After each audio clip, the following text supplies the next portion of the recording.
pessoal, eu me chamo Sabrina e eu sou acadêmica do curso de Letras e hoje nós estamos aqui para dar continuidade ao livro chamado Contribuições para o Ensino de Literatura. Especificamente, iremos trabalhar o capítulo 6, que se chama De Gregório de Matos, a Crise Econômica de 2015. Olá, gente, eu me chamo Sofia. Bom, gente, no início do capítulo 6, as autoras iniciam fazendo algumas analogias, mas para começar elas dizem que o amor exige extrema disciplina, como no caso de um pintor quando vai pintar a sua obra. O mais comum é se pensar que ele escolhe suas cores por intuição, mas por mais que ele ame a sua arte, o amor exige extrema disciplina e, acima de tudo, transpiração.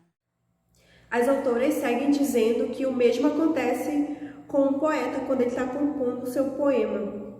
O mais comum é se pensar que eles apenas estão se utilizando de sua inspiração quando vemos aquele poema perfeito. Porém, Thomas Edison diz o seguinte: o gênio consiste em 1% de inspiração e 99% de transpiração. Então, da mesma forma, as autoras dizem que é essencial a transpiração na arte de dar aula. O professor precisa estar presente de corpo, alma e transpiração. E ainda acrescentam que é essencial o professor estar presente 100% e sem medo, senão a troca não acontece, pois o público percebe. Então, a aula precisa falar da humanidade, do tempo, do caos, das peculiaridades do ser humano e do ato de ser humano. E a melhor disciplina para se fazer isso é a literatura. Foi pensando nas margens deslizantes da literatura que as autoras criam a proposta de aula de Gregório de Matos, A Crise Econômica de 2015, em que há o estabelecimento entre duas áreas, a literatura e a economia. Foram escolhidos 2 poemas para serem trabalhados e desenvolvidos em uma escola básica de educação em Rio Branco, no Acre. Um poema do século XVIII e um do século XIX. Mas antes disso, foi necessário se fazer uma introdução da realidade política, econômica e social do Brasil, que são temas muito pertinentes e presentes no nosso cotidiano. As autoras explicam que no início desse percurso foram apresentados temas atuais e recorrentes como déficit público, crise econômica, desigualdade, programas sociais e políticas públicas, entre outras. Como a abordagem desse tema é muito complexa quando feita em uma linguagem econômica e formal, as autoras utilizaram-se de um quadrinho de gibi de autoria de Maurício Souza, chamado Turma da Mônica em Cidadania, para aproximar os alunos dessa realidade. Foi feita uma leitura coletiva e participativa, onde foi sugerido que os alunos pudessem representar os personagens e, é claro, houve um ponto positivo, pois houve envolvimento com a leitura, onde as crianças puderam aprender conceitos econômicos e também conceitos públicos, como democracia, cidadania e corrupção.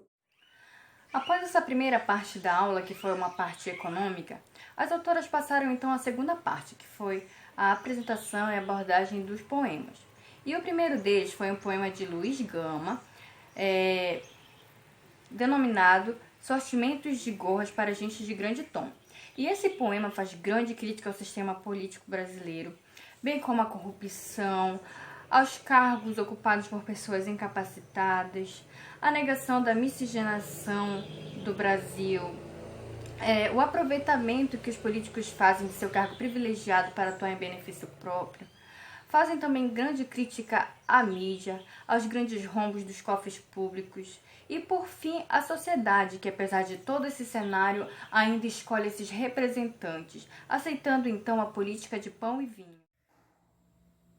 A segunda poesia trabalhada é de Gregório Matos, que chama-se descreve o que era naquele tempo a cidade da Bahia. A primeira estrofe diz o seguinte: a cada canto um grande conselheiro, que nos quer governar cabana e vinha. Não sabem governar sua cozinha, e podem governar o mundo inteiro.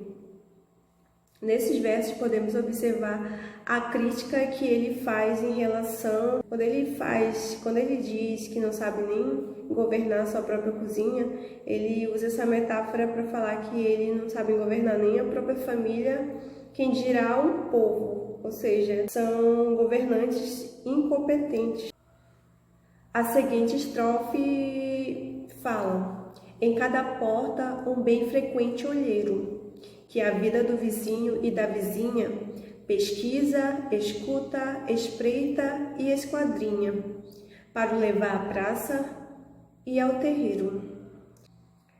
Nessa estrofe, ele dá ênfase aos fofoqueiros, que ao invés de estarem fazendo algo útil à sociedade, estão ali cuidando da vida alheia. A terceira estrofe diz o seguinte: muitos mulatos desavergonhados, trazidos sob os pés dos homens nobres, postas nas palmas toda a picardia. Podemos analisar o caráter preconceituoso com que os negros eram vistos. Na última diz o seguinte: estupendas usuras nos mercados, todos os que não furtam, muito pobres. E eis aqui a cidade da Bahia. Ou seja, nesses versos, ele fala que enquanto os ladrões, que são os comerciantes, os políticos, estão no poder, os trabalhadores honestos ficam na miséria. Sendo assim, ele tece uma crítica aos maus governantes, totalmente despreparados, critica o estado econômico e social. Além da paráfrase, também foi trabalhado o ritmo dos poemas, onde foi pedido que os alunos batucassem na mesa para que eles pudessem entender o ritmo e a métrica dos poemas. No capítulo também é feita uma crítica em relação aos professores, a forma como eles tratam a literatura, como é dito lá. Eles tratam como um objeto inatingível de linguagem culta e parecem tratar como se fosse história, sendo a vida do autor o enfoque principal e não o texto. As autoras seguem dizendo que a aula de Gregório de Matos, A Crise de 2015, foi pautada nas 3 forças da literatura de Barthes, que são mímesis, mátesis e semioses. E a primeira força é a mímesis, que é a força da representação da realidade, é a busca pela verdade. E esses poemas retratam muito bem essa força com a abordagem do caótico, da corrupção, da politicagem, da vida social, entre outros aspectos apresentados nos poemas. A segunda força da literatura, por Barthes, é a mátesis, que o autor afirma que a literatura ela assume muitos saberes, pois todas as ciências estão presentes neste monumento literário. A terceira força é a semioses, que é, segundo Barthes, o jogo das palavras, que é a transformação de uma palavra em outro sentido. Nesse sentido, o autor trabalha com a métrica e com a musicalidade e atribui outros significados aos signos e recria o significado das coisas. E a semiose foi trabalhada na turma através do batuque nas mesas para acompanhar os poemas, para que os alunos entendessem a métrica, a musicalidade e o jogo das palavras. A aula foi então finalizada com um pedido de produção textual de um caráter positivo, de como os alunos gostariam que a política estivesse no ano de 2015. Importante lembrar que os poemas escolhidos para trabalhar com a turma foram de outros séculos, para fazer relação com a atualidade, o que nos mostra que a literatura transcende o tempo e o espaço e está sempre muito presente na nossa vida.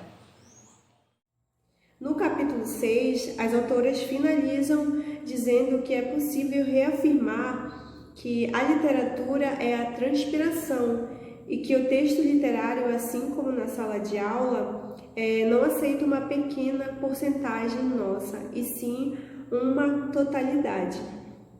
Enfim, essa foi a nossa apresentação sobre o capítulo 6 de Gregório de Matos, A Crise Econômica de 2015, do livro Contribuições para o Ensino de Literatura.